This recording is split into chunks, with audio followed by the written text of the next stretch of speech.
A doce paz de Cristo, meus amados irmãos e irmãs da nossa abençoada Escola Bíblica Dominical. Evangelista Josué, vosso servo, estamos para mais uma lição da nossa Escola Bíblica, desta vez falando ao grupo de novos convertidos. Então quero convidar você a pegar a sua lição, a sua Bíblia e compartilhar deste assunto tão importante nas Sagradas Escrituras. A lição de hoje é a lição de número 3, que tem como título Conhecendo o Pai.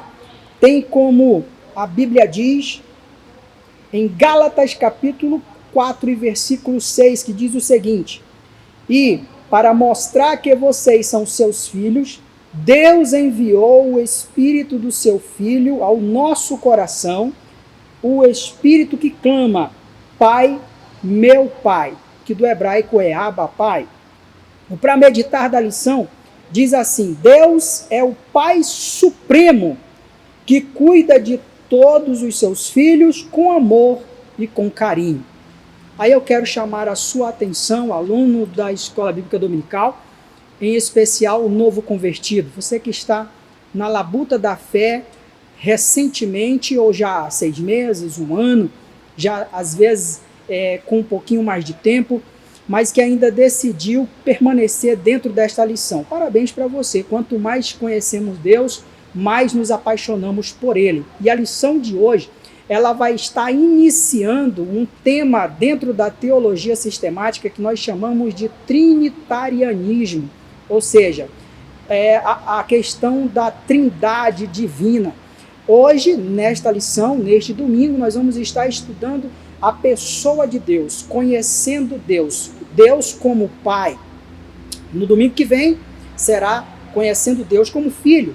E no outro domingo, conhecendo Deus na pessoa do Espírito Santo. Por isso, está dentro da teologia sistemática esse tema trinitarianismo e, em especial hoje, é o que nós chamamos de teontologia.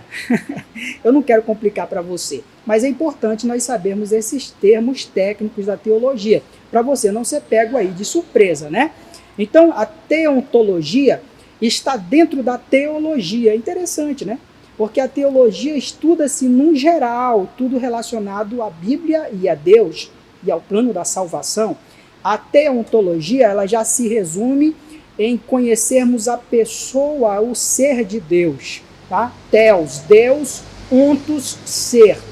E a lição, ela vem dizendo para nós quem é Deus, a existência de Deus, os atributos de Deus, a importância de Deus, o que Deus faz e a importância de Deus para a humanidade, para mim e para você.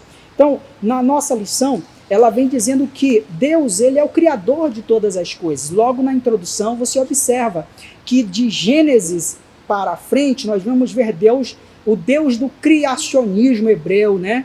O Deus da criação, contrapondo-se ao evolucionismo ali de Charles Darwin. Nós, como cristãos, cremos que Deus é o criador de todas as coisas, né? E que esse Deus, ele é amor.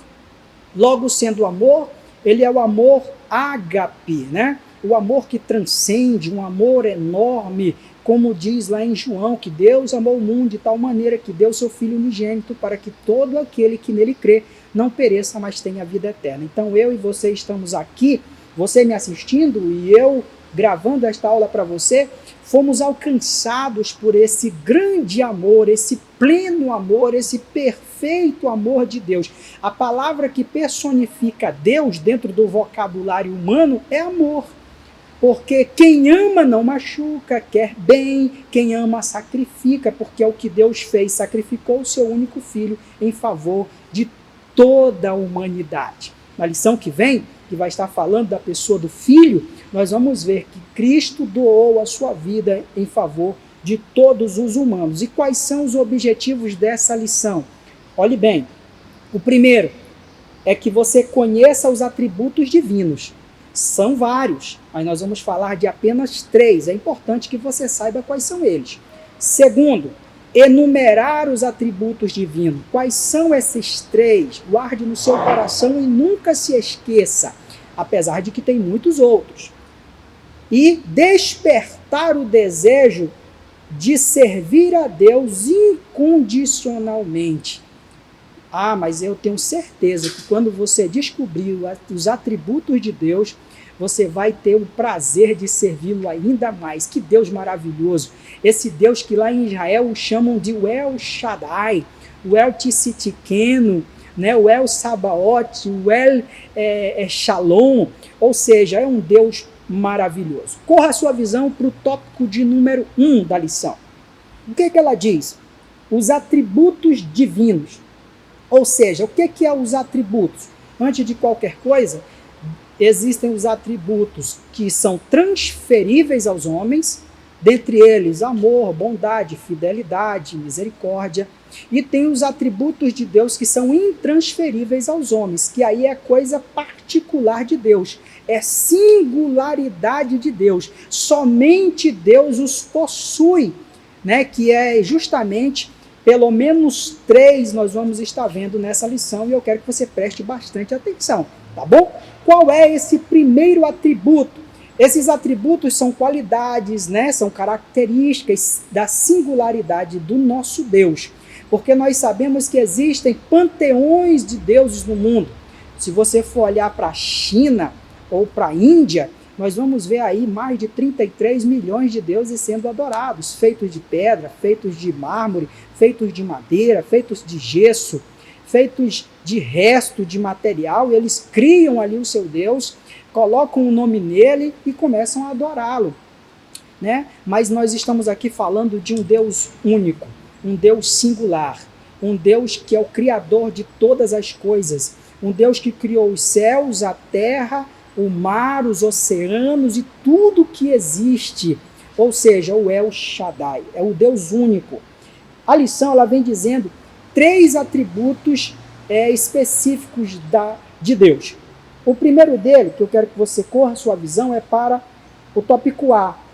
Deus, ele é onipotente. Ah, professor, o que é onipotência? É um poder sobrenatural, é transcendental, ou seja, está centralizado na pessoa de Deus todo o poder nos céus, na terra, abaixo da terra, acima dos céus. Deus tem o poder soberano sobre a palma das suas mãos. Nada acontece se ele não autorizar. Ou seja, aqui fazendo uma comparação, me permita, no mundo dos super-heróis, né, da Marvel ou da DC, ou seja lá de qual que o homem possa criar, hollywoodiano aí, junte todos eles, Thanos, Superman, seja lá quem for, o poder deles contra o nosso Deus seria como poeira, seria como orvalho relacionado ao poder de Deus. Só para que você tenha ideia aí do que é a onipotência de Deus, tá bom? Deus põe tudo no saco, sacode e não vê nada. A verdade é essa. Qual é outro atributo de Deus? Deus é onipresente. Ah, evangelista, professor, qual é esse poder? O que significa isso? É que Deus, ele não está limitado ao tempo, ao espaço. Ele é atemporal. A onipresença de Deus é que ele pode estar em todos os lugares ao mesmo tempo. Ah, tem um cristão lá na Índia, lá Deus está. Tem um cristão lá na África, Deus lá está com ele. Ah, tem um cristão em Roraima, Deus está com ele. Ah, tem um cristão na área indígena mais longínqua do planeta Terra, Deus vai estar lá com ele, porque Deus é espírito, aleluia, né?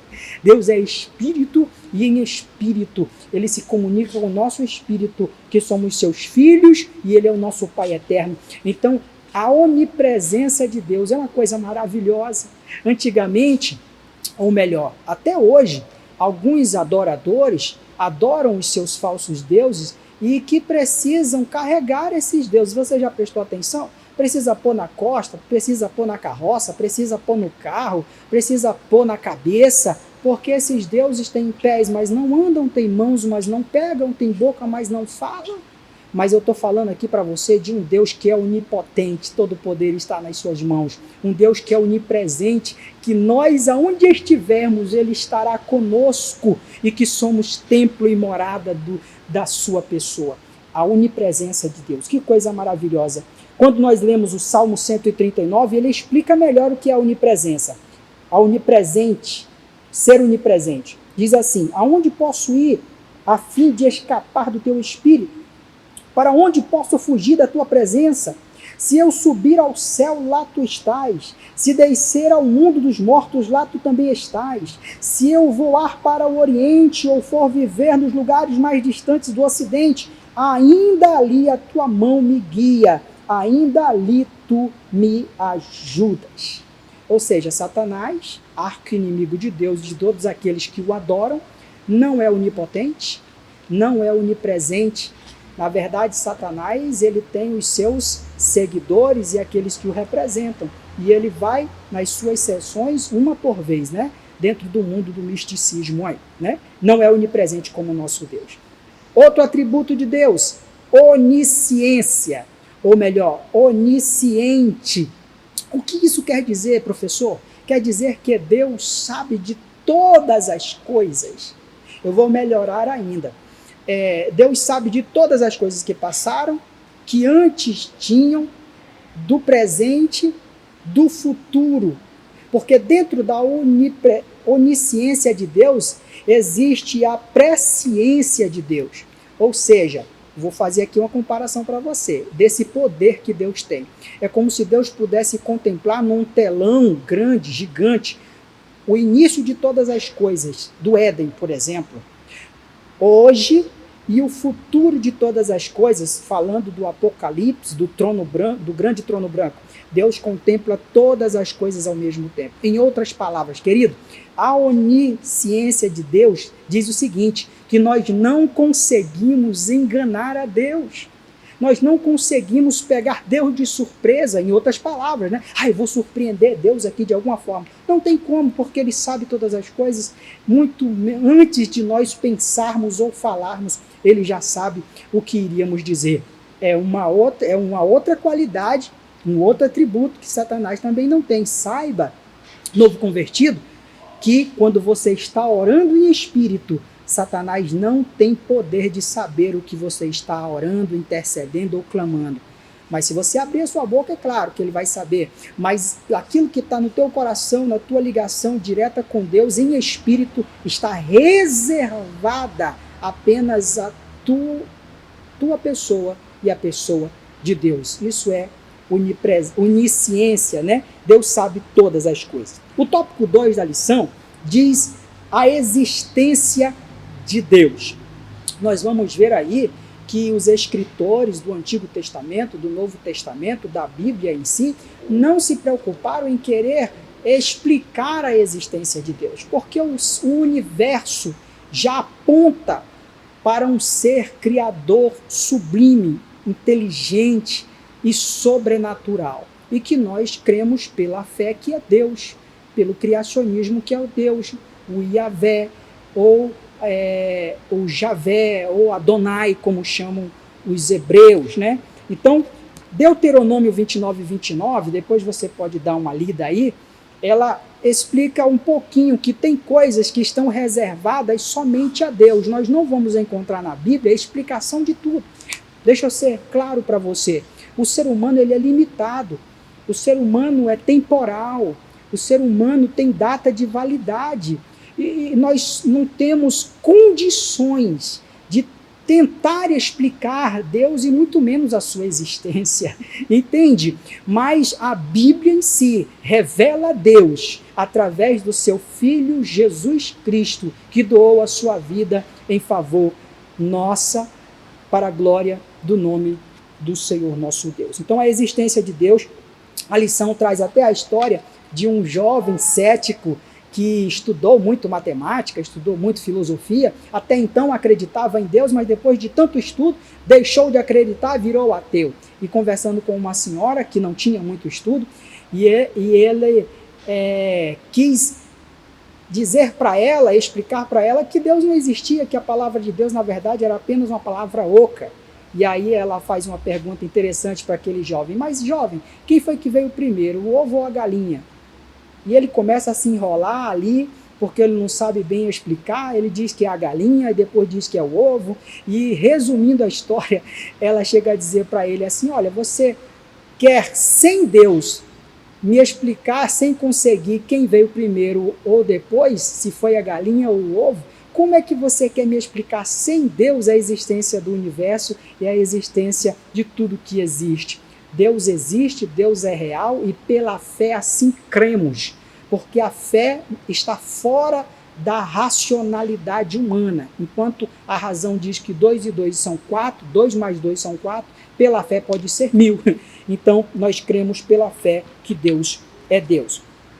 A lição continua dizendo o seguinte, no tópico 3, os nomes de Deus. Aí nós vamos ver Deus como Pai, nós vamos ver Deus como Pastor e nós vamos ver Deus como Senhor. Como Pai, é um Pai que ama, um Pai que quer o bem da humanidade, um Pai que não vê nacionalidades, um Pai que vê em ti, em mim, em nós, uma alma, um ser criado por Ele, a coroa da criação, e Ele quer o melhor para o seu filho, que todos cheguem ao pleno conhecimento da verdade. Que verdade? Que só existe um Deus, um só Senhor, um só mediador, Jesus Cristo, que morreu em favor de nós. Ele diz, outro nome de Deus é como pastor. Ele é o verdadeiro pastor. Por quê? Porque tem o falso. Então, sirva a esse verdadeiro pastor que cuida das suas ovelhas, que tem o cajado, que utiliza desse cajado na necessidade, quando preciso, com carinho, com amor, para puxar, quando quiser ir para lugares errados.